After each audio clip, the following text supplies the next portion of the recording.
the three types of work in a CPA firm. Find a bottleneck. All right, let's get into it. Last week we talked about the professional trap and how most CPA firm owners are stuck working in their business instead of on their business.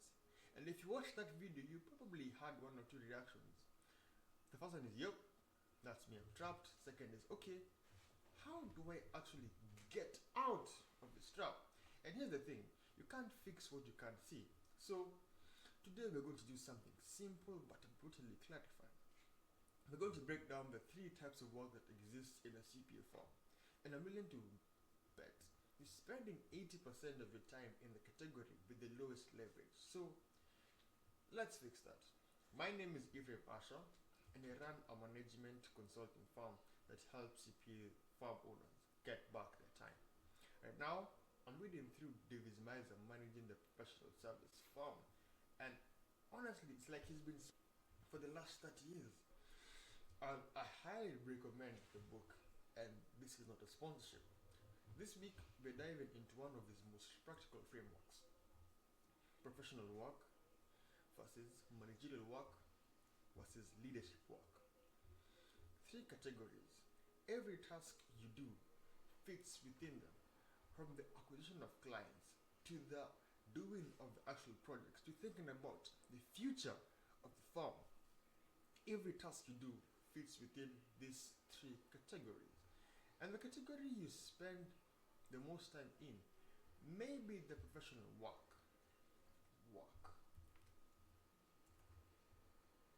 Okay. Let's break it down. The three types of work. Miser says that every firm has three types of work happening at all times. But most owners don't realize they're doing all three badly because they've never separated them. Let's define each one. This is the technical stuff. The CPA work. That includes stuff like preparing tax returns, reviewing financials, solving clients' problems, answering technical questions, doing the thing. This is the necessary work. This is what your clients literally pay you for. But here's the catch. Professional work doesn't skill. I mean, you can only do so many hours of it. You can only be so good at it. And every hour you spend here is an hour you're not building your firm. Miser says that professional work is essential. It has a ceiling. You cannot grow a firm on the back of one person's bill.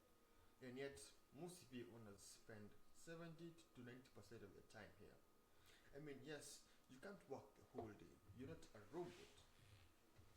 And you can only, for the time that you work, you can only take on a certain amount of projects. These projects have a maximum cap unless you want to build your clients to the moon. And if you want to do that, you have to find someone who's willing to pay.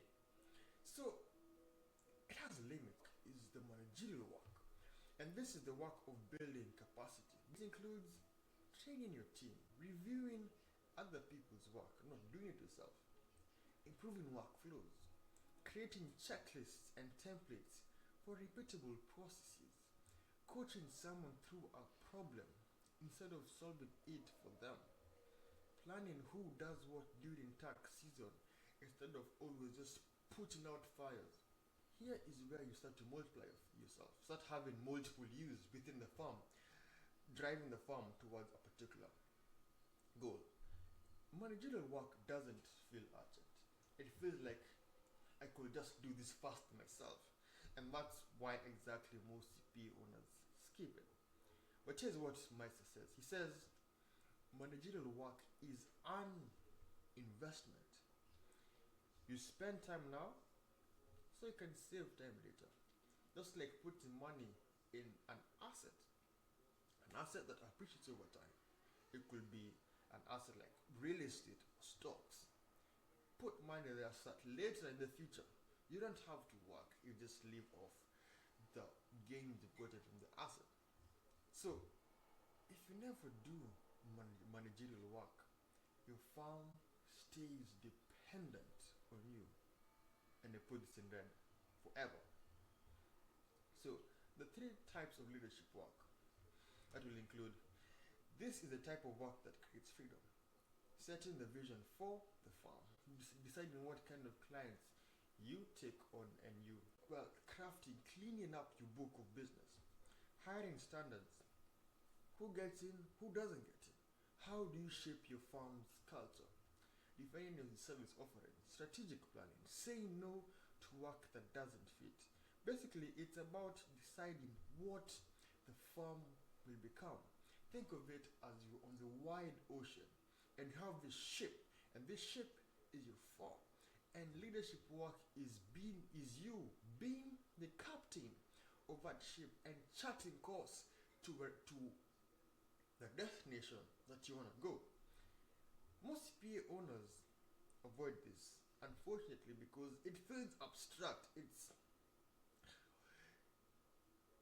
also doesn't have a deadline as well, so there's no time pressure to actually get it done, and it requires saying no to revenue.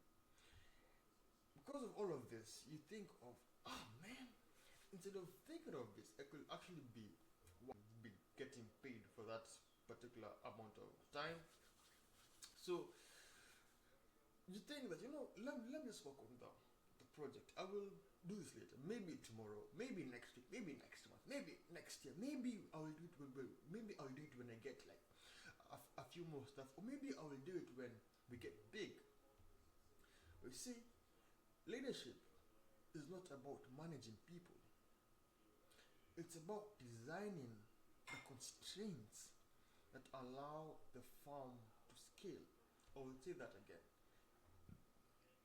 Leadership is not about managing people. It's about designing the constraints that allow the farm to scale. So, what's the translation? Leadership work is where you decide what will you not do, will you not solve, what standards are non-negotiable for your farm.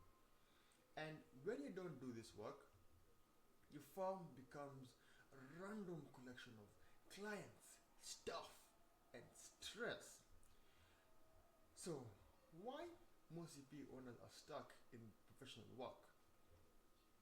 Okay, so now you know the three types of work: the professional, the managerial, and the leadership. So,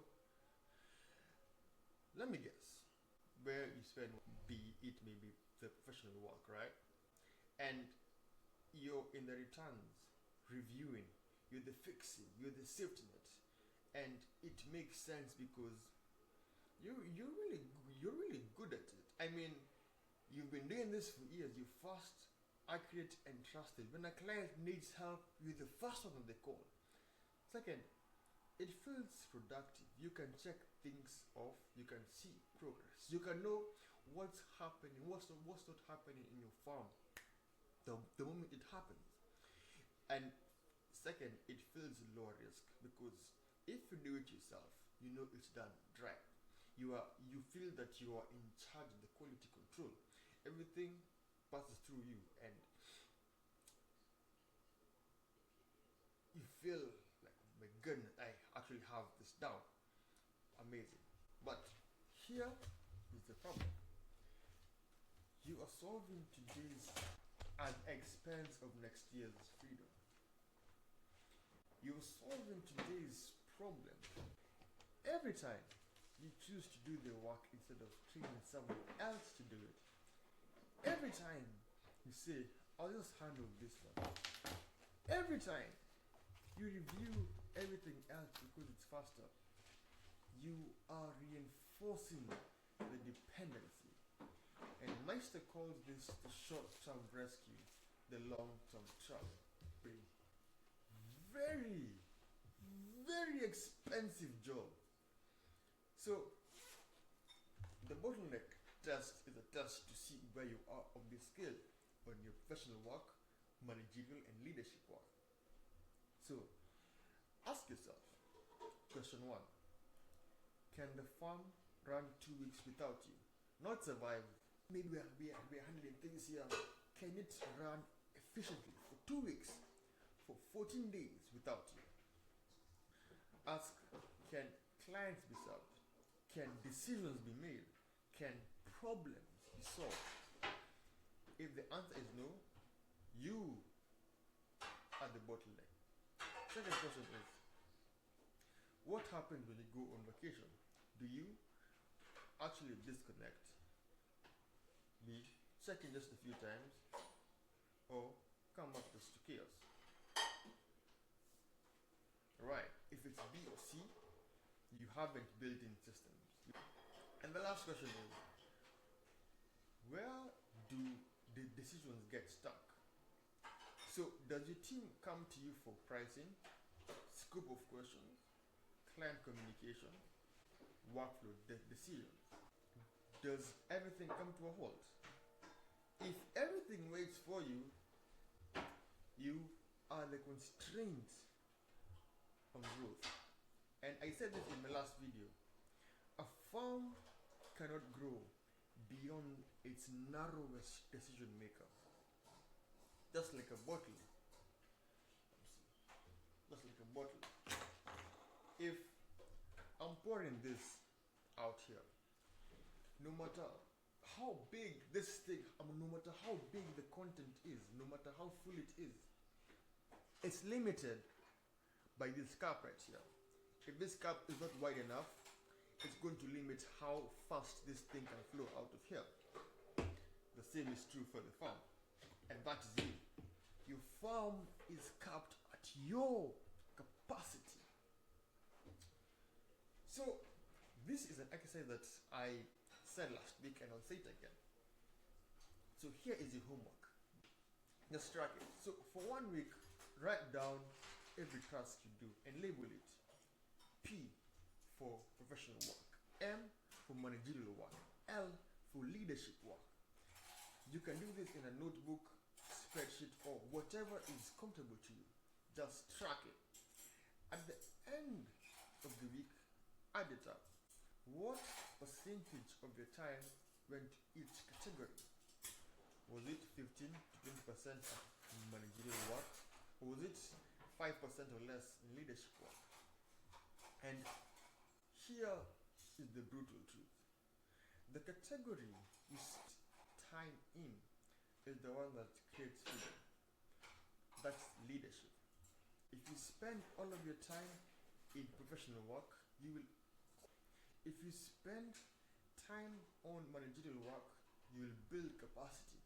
And if you spend time on leadership work, you design a firm that doesn't need you. My insight here is the goal is not to stop being a great CPA. The goal is to build a firm that doesn't not depend on you to be great. I'll say it again. The goal is not for you to stop being a great CPA. The goal is to build a firm that does not depend on you to be great. So, what this means for your firm? We've talked about a lot of stuff. So, bring it home. Let's reel it in.